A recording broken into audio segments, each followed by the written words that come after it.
Magandang oras po sa inyong lahat. Isang mapagpalang pagkakataon na naman ang binigay ng ating Panginoon upang tayo magsama-sama sa programang Oras ng Pag-aaral. Kami po ay nagagalak na kayo'y aming makasama muli sa ating pag-aaral ng salita ng ating Panginoong Diyos.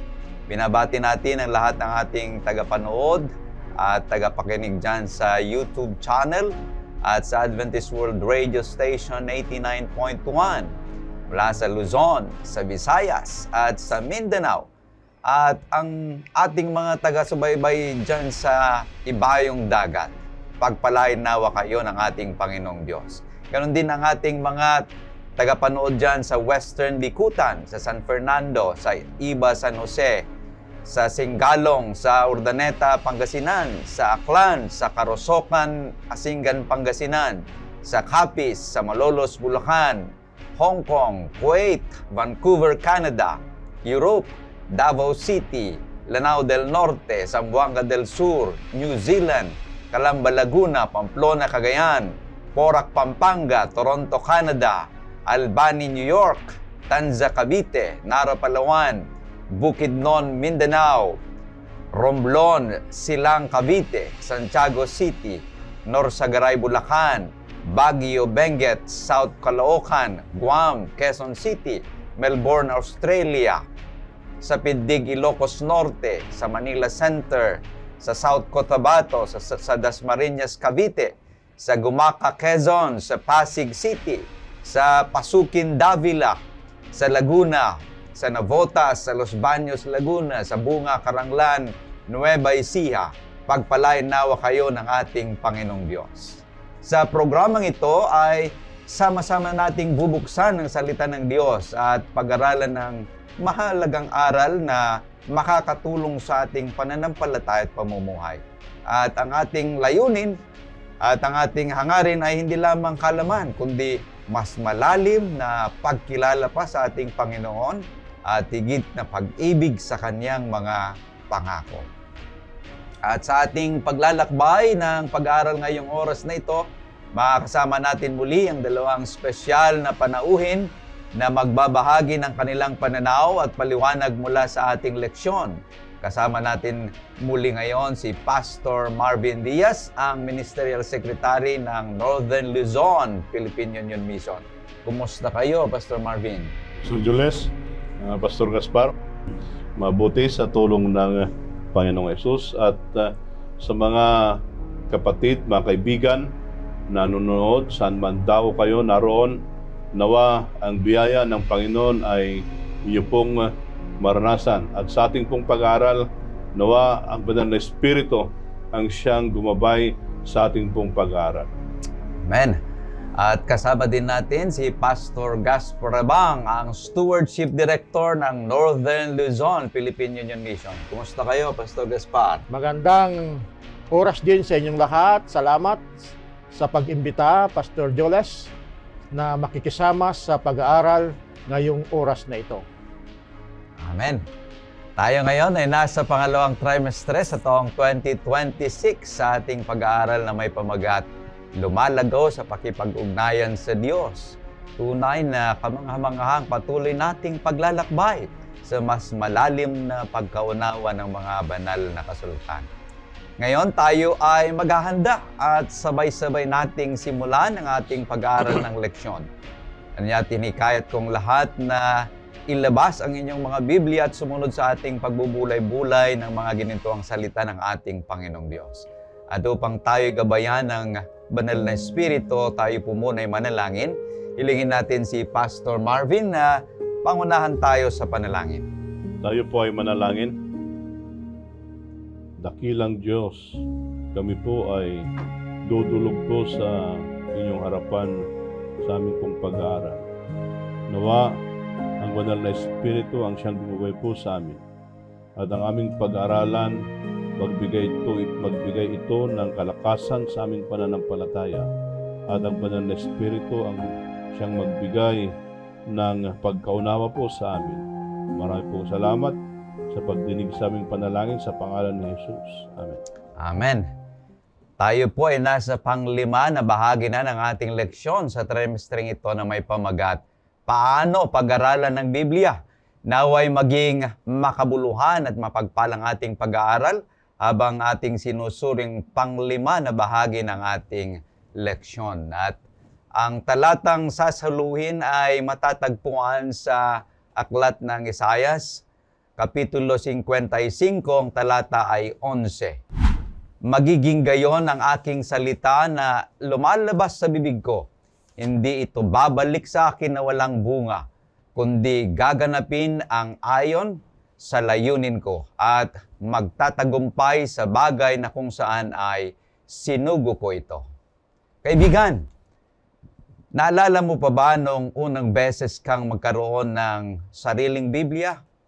Marahil bata ka pa noon at regalo ito ng isang lola o magulang. O baka naman ikaw mismong bumili nito nang maging desidido ka nang hanapin ang katotohanan. Ngunit ilang taon nang lumipas, naitanong mo ba sa iyong sarili, gaano ko ba talaga pinahalagahan ng aklat na ito? Ito ba ay isa sa pinakamamahal mong pag-aari? O unti-unti na lang itong nagiging dekorasyon sa estante na maalikabok at nakasara? Aminin natin, marami sa atin ang nahihirapan. Naitanong nyo na ba rin ba ito? Saan ba ako magsisimula? Paano ko ba babasahin ang Biblia sa parang mas mapapalapit ako sa ating Panginoong Diyos? Alam nyo ba na si Martin Luther, ang tanyag na reformer, binasa niyang Biblia ng 2 beses sa loob ng isang taon? Ikaw, kaibigan, kailan mo huling nahawakan ang mga pahina ng iyong Biblia?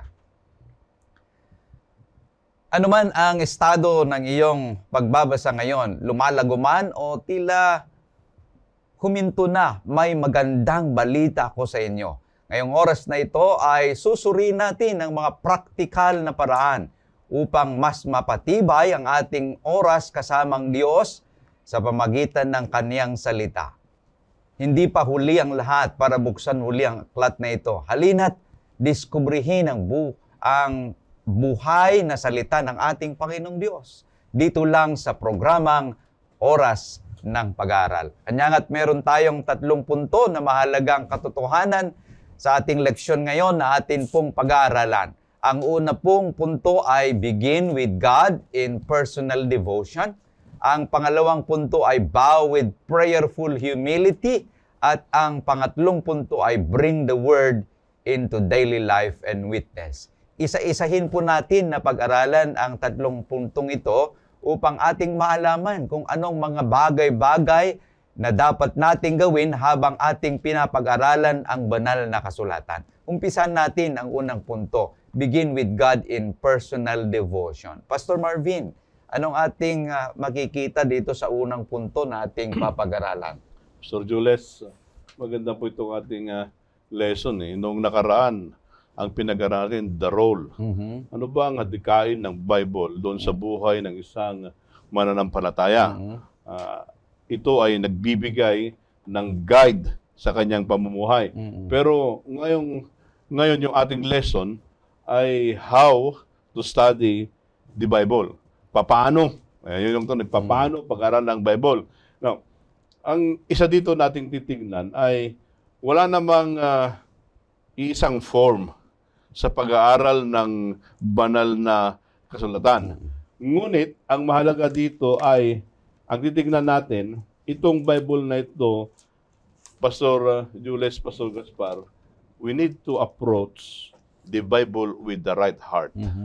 Kinakailangan yun na yung approach mo doon sa banal na kasulatan, mayroong tamang puso, ano ba yun? Right heart? Tamang puso ba yun? Tamang pagkaunawa. At tama yung timing natin.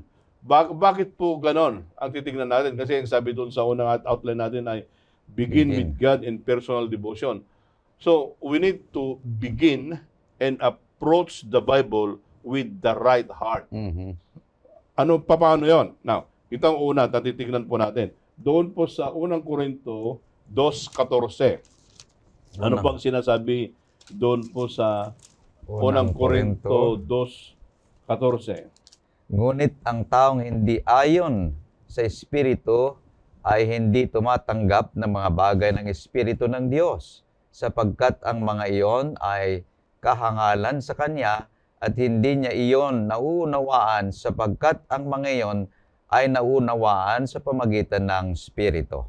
Naunawaan, yung sa huling, doon sa huling balangkas doon ay naunawaan dahil sa Espiritu. Mhm. Sa English, ang sabi doon ay spiritually things. discerned. Or So the spiritual Bible is spiritually discerned, discern. Mhm. not just only intellectually analyzed. Mhm. Dapat yun po ang kinakailangan natin yun. Mayroon spiritual na pagkaunawa doon sa salita ng Panginoon. So that's one of the how. Mhm. Then ang second doon ay doon sa James 1:21. Mhm. Ano pang ang sabi po doon? Isunod niyo po kasi maganda po ito kasi tinitingnan natin that when we approach the Bible, kinakailangan that we need to have the right heart. So ang una po doon, we need to spiritually discern. Kaya't alisin ninyong lahat ng karumihan at ang nalalabing kasamaan at tanggapin ninyo na may kamuan ang salitang itinanim na may kapangyarihang magligtas ng inyong mga kaluluwa. Maganda ito eh. Ang pangalawa doon, natitingnan natin kasi we need to begin with God. Pride resists truth.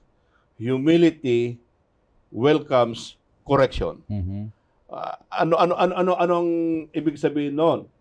Na kasi pag may pride ka, pag nagbasa ka ng Bible, para bang hindi ka nakokorek. Mhm. But the moment that we have the humility, then we welcome correction. Mhm. Kasi ang sabi po doon sa 21, sabi po sa English ay, receive with meekness the implanted word which is able to save your soul. Mhm. Yan, yun ang nagliligtas sa atin. So, kinakailangan doon na we have the right heart, we need to discern, then yung pride ay tanggalin natin, then let us welcome humility para pag yung ating nabasa Pastor Jules, pag tayo na correct, Mhm. maraming salamat sasabihin natin. Then, isa pa doon ay, when we approach the Bible, we should come as learners, Mhm. willing to be shaped by the Word of God, not possessing a critical spirit. Mhm. Kasi minsan, pag nagbasa tayo ng Bible, ang hinahanap mo yung kamalian eh. Mhm. Pero hindi po yon. Tayo ay dudulog, lalapit sa Panginoon, pag-aaral natin ang salita ng Panginoon, ngunit as a learner, na magkaroon po tayo ng espiritu na willing tayo na matuto. Mhm. Kasi yon, yung pong pag-umpisa po natin, if we begin it with the right heart, because we need it to begin with God. Mhm. At pag inumpisa natin sa Panginoon, then magkakaroon tayo ng personal devotion. Kaya the moment that we come as a learner, we need to put the time, Mhm. the right place, Mhm. then we need to have an in-depth study of the Word of God. Pag ganun para maintindihan natin yung salita ng Panginoon. Kaya, mga kaibigan, kinakailangan natin na we need to have the right heart Okay. when we approach the Word of God. Amen. Napakaganda. Pastor Gaspar, anong masasabi mo rito sa ating pangalawa? Napakaganda yung kaisipan na nasabi ni Pastor Marvin na kailangan ng right heart, right spirit, and right place sa ating pag-aaral ng salita ng Panginoong Diyos. Para yung mabasa natin na mga salita ay madaling maitanim Mhm. at mas madaling maikabuhay. Mhm. Pero dito sabi niya, Pastor Joles, pakibasa dito sa Lamentation chapter 3, verse 22 to 23, Chapter ang 3. Panginoong Diyos ay nais niya na mayroon tayong matanggap na pagpapala, kahabagan sa Kanya, lalo tigit sa napakagandang oras ng buhay natin. Pakibasa nga, Pastor Joles. Panaghoy, Kapitulo 3, 22 at 23. Ang tapat na pag-ibig ng Panginoon ay hindi nagmamaliw. Ang kanyang mga habag ay hindi natatapos. Sariwang mga iyon tuwing umaga. Dakila ang iyong katapatan. Kaya sinasabi niya, sariwa tuwing umaga. Sa other version, sinasabi niya, bago sa tuwing umaga. Yung mga habag, yung mga pag-ibig, yung gustong nais iparating ng Panginoong Diyos, ibibigay niya sa very early in the morning. Napakaganda ito. Kaya napakaganda din yung leksyon na binigay ni Dr. Barona, Pastor Jodas, na yung melatonin ng isang tao ay matatanggap early in the morning. Yung pinakamabilis mag-absorb ng isang tao ng kaalaman ay dito yung umaga, na sinasabi niya, tama sa banal na kasulatan, na ang pagtatanggap ng pagpapala, pagtatanggap ng napakasariwang salita ng Diyos sa buhay natin ay sa umagang umaga sa buhay natin. Para sa ganon, tanggapin natin yung pagpapala ng Diyos. Bagay niya, bago, new, in the morning. Kaya kung gusto nating makatanggap ng bago, new, in the morning ng pagpapala ng Diyos, let's give Him the time, lalo higit sa umagang panahon ng pagbabasa ng banal na kasulatan. So, ibig sabihin, Pastor Jules, ay doon sa ating pag-aaral, lalo na doon sa personal devotion, ang isang mananampalataya, yan siya ay lalago sa kanyang pananampalataya kung araw-araw, ano sabi ni Pastor Gaspar, araw-araw ay kumakain siya ng spiritual. Kasi doon, ang isang Kristiyano ay lumalago siya sa kanyang relasyon sa Panginoon. At yung paglago na yan, ito ay mangyayari lang doon sa encounter Sa ating Panginoon. sa ating Panginoon. Pag wala kang encounter daily doon sa kanyang salita na para bang in passing lang, wala bang yung intentional na pag-aaral, yung time, yung wala intentional na basta magbakasa lang just for the sake of reading, hindi tayo lalago noon. Dapat intentional. You have always the appointment. Gagamitin yung term na you need to have an appointment with God daily. Yun yung para intentionally lalago ka sa pananampalataya. Kaya maganda itong Bible study. Yung Bible study lang, ito ay personal journey together with God. So ang ibig sabihin ng pag-aaral ng salita ng ating Panginoong Diyos ay hindi mag-uumpisa sa Biblia, kundi ito'y mag-uumpisa sa Diyos. Tama. It begins with a person, not just a book. Ito yung ating sinasabi dahil begin with God. Tama. Hindi itong aklat, dahil kung itong aklat lamang ay parang nagbabasa ka lang ng mga common na libro sa pahina nito. Ngunit ang binabanggit sa atin, sa ating unang punto ay yung ating pag-aaral ng salita ng Diyos ay umpisa natin sa ating relasyon sa author nito, yung nagsulat nito. Hindi lamang itong aklat na ito, kundi kung sino yung nagsulat nito. At magkakaroon tayo ng magandang relasyon sa Kanya. Ito yung ating sinasabi kanina. At yung sinabi ni Pastor Gaspar din na sa umaga, yun yung personal quiet time, place with God. Kasi mayroong power, sinabi niya yung kanina, yung melatonin, yun yung ginamit niya na salita. Kasi ang ating Panginoong Hesus, Pastor Marvin, ay ito yung kanyang ginagawa. Pag tuwing umaga sa Marcos 1:35 ay nakikipag-usap siya sa Ama. Dahil dito siya nagkakaroon ng kapangyarihan bago gagawin ang mga gawain sa maghapon, ay kailangan niyang mayroong personal devotion sa kanyang Ama. ito sana rin yung ating nararanasan araw-araw sa ating buhay na magkaroon tayo ng thirst na makausap ang ating Panginoong Diyos. Para bagang ating hinihintay na hanap na tuwing umaga ay makausap natin muli ang ating Panginoon, our personal time with God. Kaya iba kasi Pastor Jules pag ikaw ay bumabasa ng Bible, ay pinapaintulutan mo ang Panginoon ay makipag-usap sa iyo. Yan. Then when you pray, kasi yung susunod na point natin, when you pray, that's the time you talk with God.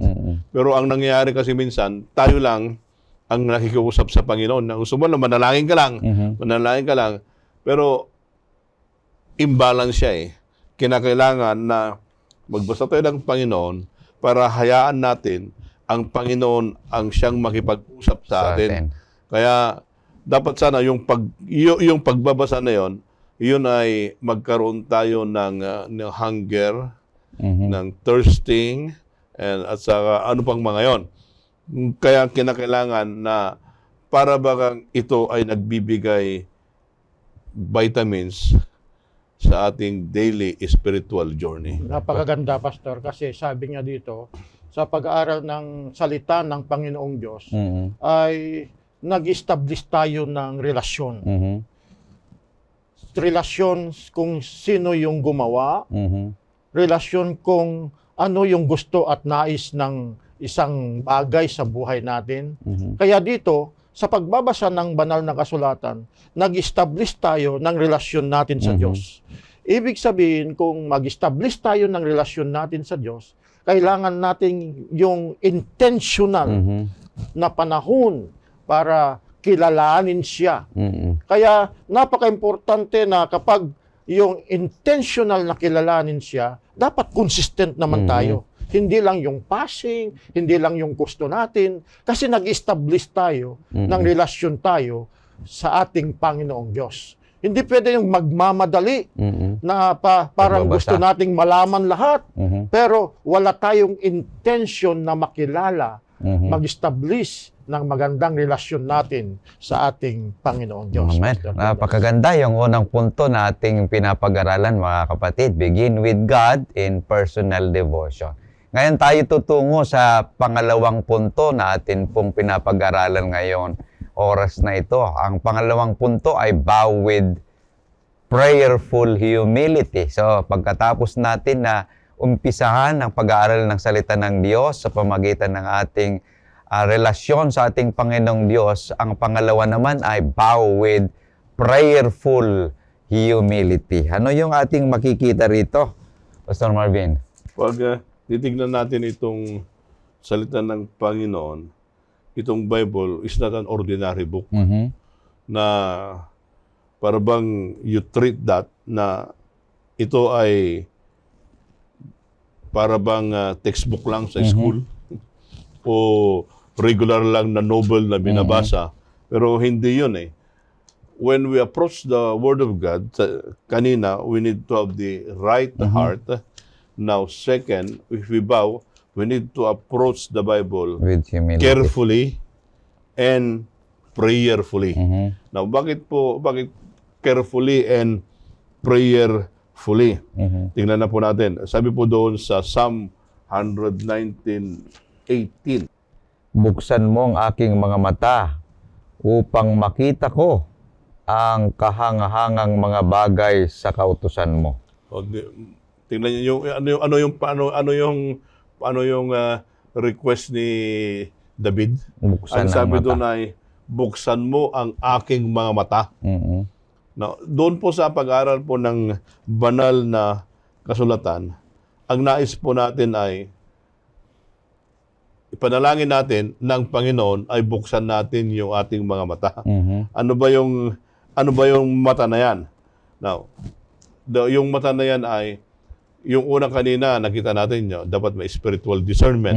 Ngayon, buksan natin yung ating mata, tapos ang sabi doon, to see wondrous things.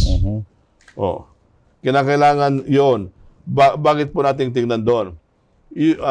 yung pong salita ng Panginoon ay titingnan natin na yung panalangin, i-invite tayo pala na magkaroon ng deeper understanding doon sa salita ng Panginoon. Kaya mga kaibigan, sa ating pag-aaral, ito po ay itong Bible nito, pag-aralan natin, maganda dito doon sa kanyang context. Minsan kasi ang pag-aaral natin, yung iniisip natin, kinakarga natin sa salita ng Panginoon eh. Maganda dito, hayaan natin na palabasin yung nilalaman ng Bible. Then, paano natin mapalabas yun? Now, by studying carefully and prayerfully. Kaya ang sabi po doon ay bow with prayer and humility. Kaya, isa pa doon, Pastor Jules, Pastor Gaspar, ay tingnan natin na the Bible will interpret itself. Hindi yung pag nagbasa ka ng Bible, hindi yung contradiction eh. Yung mga iba, pinagkukontra dito, yung pinagkukontra yung Bible. Hindi pwedeng magkontra yung Bible kasi yun, iisa yung author niyan. Pero, ang sikreto po niyan, para magkaroon po tayo ng mas malalim na pagkaunawa, we need to begin it prayerfully and study carefully. Para bang himay-himayin mo. Himay-himayin mo. Para pag himay mo na ganyan, makita mo talaga, ito pala yung liwanag. Pag tingnan yung mga kapatid. Di ba pag binasa mo yung Bible, pag inulit mo, mayroon namang new light. Ulitin mo ulit, may new light again. Bakit nangyayari yon? Ibig pong sabihin, the Holy Spirit is guiding us in our study of the Word of God. Kaya napakaganda po yung salita ng Panginoon na dapat ang nais ng Panginoon, buksan niya yung ating mata. Pag nabuksan yung ating mata, anong mangyayari doon sa salita ng Panginoon? Doon sa 105, Pastor Jules, Psalm 105. Ilawan sa aking mga paa ang salita mo at liwanag sa landas ko. Di ba? Inopen, tingnan niyo po yung prason. Inopen ng mata, pagkatapos nung na-open, yung Bible, isang liwanag. It's a light, it's a lamp to my feet. Then, ano ba nangyari doon? A light unto my path. Kaya napakaganda po ito eh. Itong salita ng Panginoon. Nais ng Panginoon na ito sana ang maging gabay natin sa pag-aral at ipanalangin natin na God will open our eyes. Then so that yung ating pag na-open yung ating mga mata, then yung salita, liwanag sa ating mga paa at mayroon tayong direction doon sa ating tinatahak, doon sa ating Christian journey, Pastor. Amen. Pastor Gaspar. Napakaganda yung kaisipan at pag-aaral ng salita ng Panginoong Diyos. Binasa kanina doon sa 1 Chronicles 16, verse 11, Pastor. Gusto ko ngang ulitin, basahin mo ulit yun. Napakaganda. Unang kung paano Chronicles tayo manatiling 16. nagpapakumbaba sa harapan ng Panginoong Diyos. 1 Chronicles 16, verse 11. Hanapin ninyong Panginoon at ang kanyang lakas. Palagi ninyong hanapin ang kanyang pakikiharap. Dito sinasabi niya, yung salitang seek ay, ang Hebrew word niya ay daras. Ibig sabihin yung meaning ng daras sa Hebrew word ay tinutukoy dito yung pursue diligently. Na sa paghahanap ng Panginoong Diyos, talagang mayroon kang yung ibigyan ng importante at kahalagaan. You need to pursue na mayroon pong pagpapakumbaba sa buhay natin. Kaya napakaganda dito na seeking God requires both desire and deliberate action. Kapag pala tayo ay naghahanap sa Diyos, we need to pursue diligently, sabi nga, ay kailangan mayroon tayo yung desire. Desire and deliberate action. Yung pagyan natin yung pagsunod natin. Para sa ganon, may kabuhay natin yung mga sinasabi ng Panginoong Diyos dahil ang paghahanap sa Kanya na walang ikabuhay sa mga salita niya ay para bang walang kabuluhan. So meaning God invite us to seek Him. Invitation yan. Kaya kung minsan ay sinasabi natin, it is a command. It is a commission. Pero dito, makikita natin dito sa talatang ito that God is inviting us to seek Him. Kasi para sa ganun, kapag pala hinahanap natin ng Diyos, doon mararanasan natin yung totoong pagpapakumbaba, Pastor Yoles. Amen. Dito sa ating pinapag-aralan ay nakikita natin na ang banal na kasulatan ay kailangan natin na kung saan ay sinasabi ng iba kung minsan na kapag sila ay nagdidebatehan, kumukuha sila ng talata na kung saan sumusuport sa kanilang mga opinions. Ngunit hindi ito yung tama, kagaya ng binasa natin kanina, nasa Psalms 119, 105, ang salita ng Diyos ay ilawan. Ito sana ay nagbibigay sa atin ng katotohanan habang hinahanap natin ang katotohanan.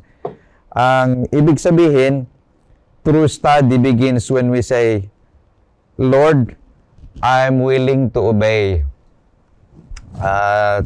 I'm willing to go wherever you lead me. Ito yung dapat na espiritu ng bawat isa sa atin. Hindi yung kukuha tayo ng teksto upang suportahan yung gusto natin. Kundi kailangan na meron tayong pagpapakumbaba in approaching the word of the Lord para sa ganon ay kung ano man yung sinasabi ng salita ng Panginoon ay willing tayo na pupunta, willing tayo na baguhin yung anumang dapat nating gawin. Pangalawa, yung sinasabi dito na ang salita ng ating Panginoong Diyos sa Isaiah 50 verse 4 ay tongue of the learner. Ang ibig sabihin, ito ay work of the Holy Spirit. Ang salita ng Biblia ay ito ay trabaho ng banal na Espiritu. Ang ibig sabihin, ang banal na kasulatan ay spiritual books. It requires prayerful reflection and divine guidance. Kanya kung tayo lamang sa kaalaman ng bawat isa sa atin, ang ating gagamitin sa pag-aaral ng salita ay hindi po natin maunawaan. Kasi sinabi kanina ni Pastor Marvin, spiritual things are spiritually discerned. Kanya kailangan ang salita ng ating Panginoong Diyos ay guidance, kailangan ng guidance ng Holy Spirit. So kailangan natin na hilingin ang ating teacher, ang Holy Spirit, because without Him, the Bible is just a book. And with Him, it becomes a changing life conversation sa bawat isa sa atin. So, may mababago talaga sa bawat isa kung ang teacher ay ang Holy Spirit. Sa Pastor Joel, isa pa doon ay we need to give time in reflection. Not just reading. Yeah. Kailangan na reflect. Na yung bang pagtitignan mo doon ay hindi yung ano ba ang itatama ko sa kapatid? Oo.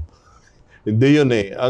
Ang mangyari doon ay Sa aking buhay sana. ano ba ang mabago sa aking buhay? Kasi kinakailangan yun eh.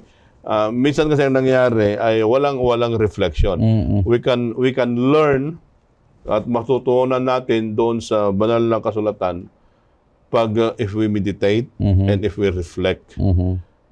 Especially in the life of our Lord Jesus Christ sa ating pag-aaral. Kaya nga napakaganda yung salitang tongue of the learned. Sabi nga dito, ang Hebrew niya ay sinasabi niya limudim. Limudim. Okay. Kaya ibig sabihin doon, taught, instructed, and disciple. Ito pala yung limudim na sinasabi niya na yung salita, yung ating dila ay na-train totally instructed by God. Mhm. Dito pala ito na kapag pala tayo ay nagsisik, hinahanap natin ng Diyos, na-train pala. Kahit yung pananalita, kahit yung buhay natin, ay na-train pala ito hanggang ito ay ma-adapt na natin yung kabuang ugali, karakter ng ating Panginoong Diyos. Pastor Jones. Napakalaga. Kanya nga't ang pag-aaral ng salita ng ating Panginoong Diyos, yung goal ng ating pag-aaral ng salita ng ating Panginoong Diyos is not to get through the Word, but to let the Word get through to you. Ito dapat yung atin pong makita sa atin pong pag-aaral ng salita ng Panginoon. Kanya, it will transform our life. The Bible is not just an information to us, but it will transform us nakagaya ng ating Panginoong Hesus. Tayo na dadako sa pangatlong punto ng ating pinapag-aralan ngayong oras na ito. Ang pangatlo at panghuling punto ay bring the Word into daily life and witness. Pastor Marvin? Maganda ito eh.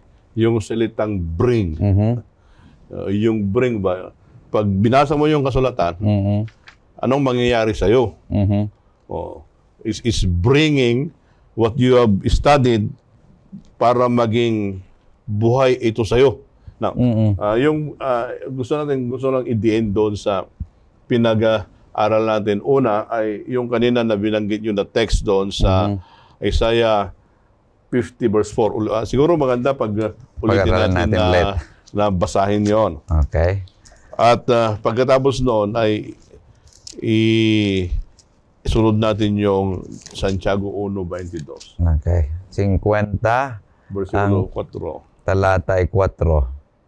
Binigyan ako ng Panginoong Diyos ng dila ng mga naturuan upang aking malaman kung paanong aalalayan ng mga salita ang nanlulupaypay. Siya'y nagigising tuwing umaga, ginigising niyang aking pandinig upang makinig na gaya ng mga naturuan. Maganda eh. Itong sabi ni Isaias, sinong nagbigay? Ang nagbigay dito, sabi na, the Lord Diyos. has given me the tongue of the learned. Panginoong Diyos. Ang nagbigay ang Panginoong Diyos. Then, pag naibigay, anong mangyayari doon? Ang sabi doon, that I should know how to speak. Pag naibigay yung salita, anong susunod doon? Kailangan na ibigay mo rin sa iba. Ibigay mo rin sa iba. That I should know how to speak. Ibig sabihin doon, hindi lang ibigay sa kabila, kundi maging part sa kanyang buhay. Kasi doon, that I should know how to speak. So, it is hard to speak to others if the word is not put in your heart. Kaya, ang sabi po doon, a word in season to him who is weary. Salita sa tamang panahon doon sa mga taong nanglulupaypay. At hindi lang yon, maganda dito eh. Anong ginagawa niya araw-araw? Ginigising tuwing umaga. Ginigising tuwing umaga. He awakens my ear and to hear. Makinig ng gaya ng naturuan. Naturuan. Di ba? Maganda yun eh. Kaya ang dito, ang nangyari dito, Pastor Jules, is from mind, from heart, to action. Amen. Dapat may kwan yun eh. May chain reaction yun eh. My heart, my mind, there must be transformation. In the heart, it should be planted. Then in action, it should be shared. Yeah, yun po yung ripple effect nito. Now, paano mangyayari yon? Now, sabi po doon sa Santiago 1:22. Dadako tayo doon sa Santiago 1:22. Ano po ang sinasabi doon sa Santiago? Ngunit maging tagatupad kayo ng salita at hindi tagapakinig lamang na dinadaya ninyo ang inyong mga sarili. Maganda doon eh. Ang Tagatupad. sabi doon ay, we should not only be hearers, But doers. but doers. Yeah, yan yung kinakailangan yan, yun yung bring the word into the daily life in action. Ibig sabihin yun, pag titignan po natin, mayroon pong transformation. Even though, alam mo yung mga technique ng pag-aaral, lahat yon. But if the Bible, the Word of God, will not change the reader, it's useless kasi hindi siya acquainted doon sa author. Amen. So, the moment that you read your Bible at nabago, then, and only then, that you're acquainted to the author. Kaya, ang sabi po doon na yan, we should not only be hearers, That was. but doers. Kaya, kinakailangan doon ay we need to have the obedience and a willing heart to be changed. And yung pagbabago na yan ay makakamit lang yan through the transformation of the Holy Spirit. Amen. Pastor Kaya Robert. napakaganda yung salitang tongue of the learned na limulim na sinasabi niya, disciple those who taught by God. Na yung mga nag-aaral ng salita ng Panginoong Diyos ay mayroon din tayong panahon na mag-disciples. Ibig sabihin, bring it, dalhin natin yung salita ng Panginoong Diyos bilang pagsasaksi. Hindi lang pagsaksi, kundi ito ay magiging ugali ng isang manampalataya sa Panginoon. Kaya sinasabi nga dito, kapag dalhin natin in a practical way at magsaksi tayo, magwi-witness tayo sa pamamagitan ng salita ng Panginoong Diyos, yung napag-aralan natin, at tayo na yung magiging disciples na magtuturo ng salita ng Panginoong Diyos. Kaya dito na yung bunga, yung sinasabi ng ating memory text, memory verse sa Isaiah 55 verse 11 na sinasabi, Pastor Joles, na magiging gayon ang aking salita na lumalabas sa bibig ko, hindi babalik sa akin na walang bunga, kundi gaganap ng kinalulugdan ko at giginhawa sa bagay na aking pinagsuguan. Ibig sabihin, kapag pala ito ay nagiging makatwiran na sa ating buhay, na-adapt na yung mga salita ng Panginoong Diyos, ikinabuhay na natin, doon tayo dadalhin at tayo magiging disipulos ng Panginoong Diyos upang yung mga salita na sinasabi nga dito ay hindi babalik na walang kabuluhan, bagkus ito ay magdadala ng panibagong na bagong buhay dahil sa pagtitiwala nila sa salita ng Panginoong Diyos sa ating mga buhay, Pastor Jonas. Kaya pag titingnan natin yung application, yun ang mahalaga na yung pagbabasa ng Bible, dapat we need to have a deeper relationship doon sa author. Kaya how to study, kaya yung pinag-aral natin, how to study. The end result should be transformation. Okay.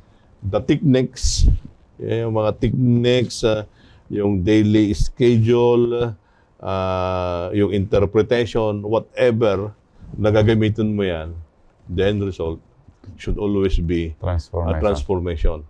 And a transformed life will become a witness. Become a witness doon sa ating mga cared friends at cared families kung i-apply natin doon sa care group yon.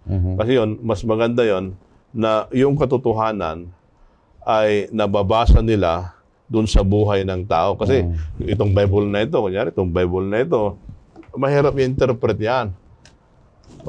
Ngunit, madaling basahin yan pag nababasa doon sa buhay ng isang mananampalataya. Yun yung personally sa akin, yun yung good exegesis and hermeneutics kung ika nga. Kasi yun, it's preaching, yun ang tinatawag na buhay na sermon na nakikita doon sa buhay ng isang mananampalataya. Kaya nga, meron tayong kasabihan na sinasabi, I'd rather see a sermon than to hear one. Mhm. Kanya't mas madaling maunawaan kasi yung nakikita sa ating buhay kaysa yung ating sinasabi. Kanya't napakahalaga yung atin pong pinapag-aralan ngayon na binabanggit na yung information na atin pong nakikita sa Biblia, it will leads to transformation sa ating buhay na kung saan ay sinasabi. Kung babalikan natin yung ating talatang sasauluhin, sa Kapitulo 55:11, bago yung 11 ay may binabanggit dito sa 10 na kung saan na yung salita ng ating Panginoong Diyos ay kagaya ng isang ulan na ito'y nagdidilig sa lupa. Ating basahin.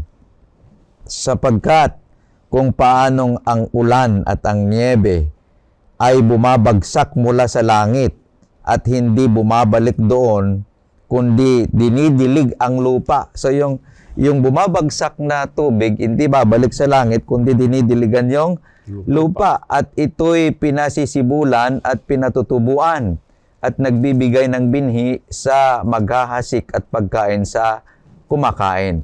Magiging gayon, ang sabi sa talatang 11, ang aking salita na lumalabas sa bibig ko, hindi ito babalik sa akin na walang bunga. Ang ibig sabihin, ginamit niya yung metaphor ng ulan sa salita ng ating Panginoong Diyos. Kanya't ang Bible study is only complete when the ink of the pages of the Bible becomes action in the life. Ito yung ating sinasabi na kanina. So, we don't just study to know more, but we study to be more like Christ, to be more like Jesus, the author of the Bible. Ito yung binabanggit. Kanya't ang atin sanang pag-aaral ng salita ng ating Panginoong Diyos, Pastor Gaspar at Pastor Marvin, ay, ang sabi dito, it changes our choices, it changes our relationships, it changes our speech, upang sa ganon,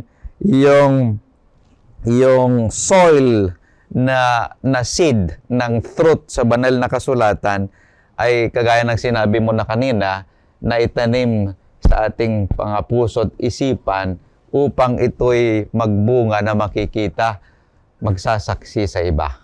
Kaya kinakailangan din naman Pastor Julius at Pastor Gaspar na everyday our devotional life should always be fresh. Para yung dilig ng ulan. Yeah. Fresh yan. It's always fresh your devotional life. Hindi siya boring. But the moment that you don't give time is always boring. Pero pag yung usual na ginagamit yun ay hinahanap na. So it must always be fresh every day. And when we do it every day, we become faithful in our daily Bible study to God. Then the more we will become more like the author of the Word of God. So mayroong talagang consistency, yung sinasabi kanina ni Pastor Gaspar. May consistency sa ating pag-aaral ng Biblia upang sa ganon, it becomes fresh every morning. Kasi minsan nang nangyayari, pag nakaalala ka lang, Saka lang mag-aral. mag-aral. Okay. O kaya magsermon ka lang sa midweek, sa vesper. Saka lang magbasa. Saka lang magbasa. Hindi yun eh. Kinakailangan din yung daily routine mo, kasama din yung daily routine of studying the Word of God.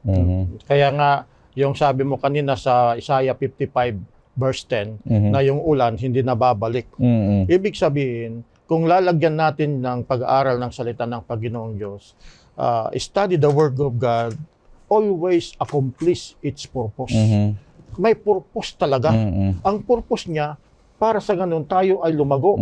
Yung ulan na nadiligan, Palugiin niya yung... lumago. Ganun din sa atin. May purpose na ina-accomplish ng Diyos sa buhay natin para tayo din ay lumago. Ang ginagamit niya ay ang salita ng Panginoong Diyos dito sa banal na kasulatan. Okay.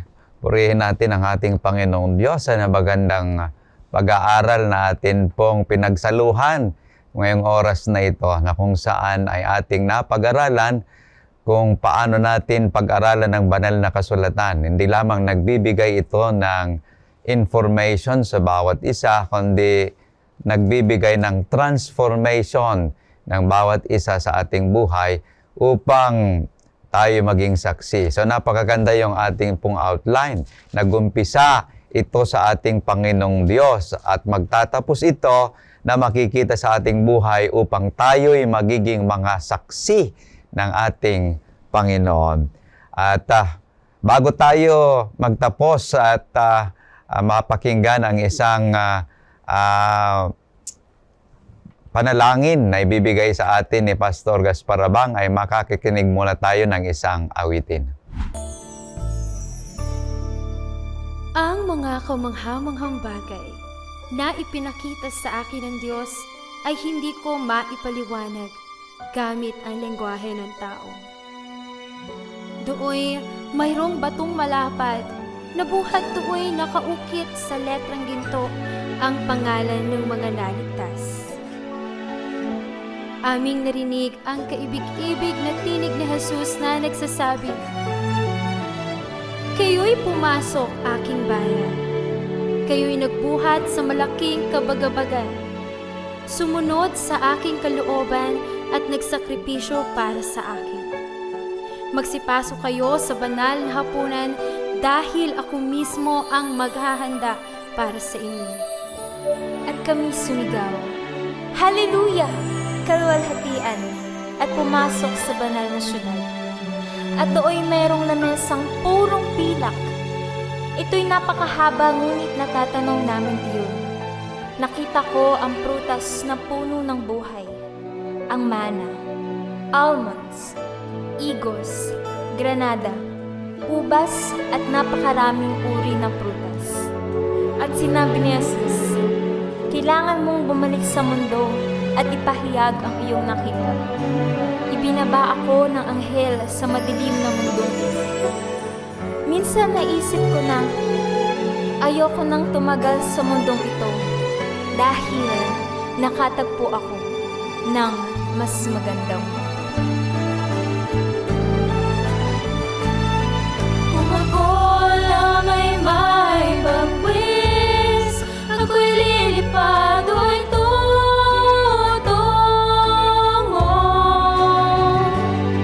Tatawid ako ng ilog Jordan para sa mas magandang lugar. Tuoy umaagos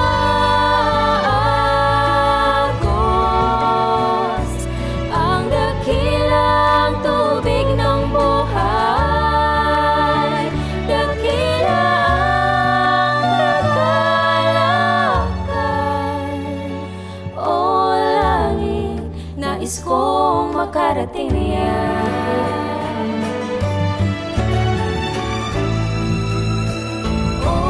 Kung batid ko lamang ang lengguwahe ng Kanaan,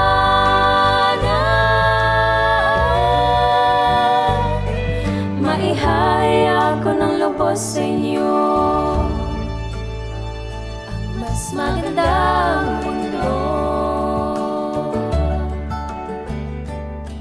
Maihayag ko ng lubos sa inyo mas magandang mundo.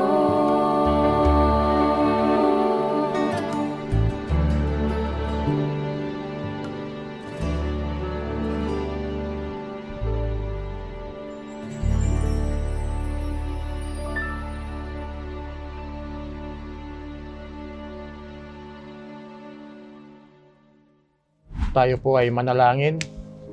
Dakila naming Ama na nagbibigay ng makabuluhang salita upang kami ay lumago. Ma-establish ang magandang relasyon namin sa inyo. Makilala ka namin bilang tagapagligtas, bilang aming Diyos. Panginoong Diyos, tulungan ng bawat isa sa amin.